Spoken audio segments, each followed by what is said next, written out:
Saya sudah menunjukkan sejumlah ayat di mana Yesus Kristus itu mempunyai nama-nama Allah atau nama-nama yang hanya layak disandang oleh Allah, dan dengan demikian dia pasti adalah Allah sendiri. Sekarang saya ingin menunjukkan Yesaya pasal 7 ayat 14. Sebab itu Tuhan sendirilah yang akan memberikan kepadamu suatu pertanda. Sesungguhnya seorang perempuan muda mengandung dan akan melahirkan seorang anak laki-laki, dan ia akan menamakan dia Immanuel. Kitab Yesaya ini ditulis kira-kira tahun 750 sebelum Masehi. 750 tahun sebelum Yesus dilahirkan. Dan ini berarti ada nubuatan. Seorang perempuan muda, bahasa Ibraninya adalah Almah, akan mengandung dan melahirkan seorang anak laki-laki, dan anak itu akan diberi nama Immanuel. Nah, di dalam cerita-cerita Injil, pada saat menceritakan tentang kelahiran Yesus Kristus, penginjil Matius atau Rasul Matius itu mengutip ayat Yesaya 7 ayat 14 ini dalam konteks kelahiran Yesus. Dalam Matius pasal 1 ayat yang ke-23, sesungguhnya anak darah itu akan mengandung dan melahirkan seorang anak laki-laki, dan mereka akan menamakan dia Immanuel.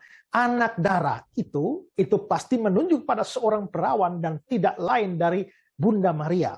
Itu akan melahirkan seorang anak laki-laki itu adalah Yesus. Dan dikatakan mereka akan menamakan dia Immanuel. Berarti Yesuslah yang dinubuatkan di dalam kitab Yesaya pasal 7 ayat yang ke-14 itu. Dia diberi nama Immanuel. Lalu Immanuel itu adalah kata bahasa Ibrani. Lalu apa artinya Immanuel? Di dalam ayat itu dikatakan artinya adalah Allah menyertai kita. Ini sesuatu yang menarik karena pada waktu Yesus dilahirkan ke dalam dunia ini, dikatakan Allah menyertai kita. Ini adalah aneh kalau ternyata Yesus bukan Allah. Kalau Yesus itu hanya malaikat, mestinya dikatakan malaikat menyertai kita, bukan Allah menyertai kita. Kalau Yesus itu hanya nabi, mestinya nabi menyertai kita. Kalau Yesus hanya rasul, rasul menyertai kita. Kalau Yesus hanya guru, guru menyertai kita, rabi menyertai kita.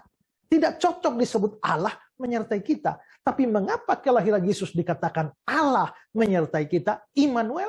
Itu pasti Yesus adalah Allah sendiri. Karena kalau dia bukan Allah, tidak cocok disebut Immanuel. Karena itu Yesus Kristus baru dilahirkan abad pertama, menjadi seorang bayi yang lahir di palungan. Tetapi sesungguhnya dia adalah Allah sendiri. Allah yang datang di tengah-tengah manusia.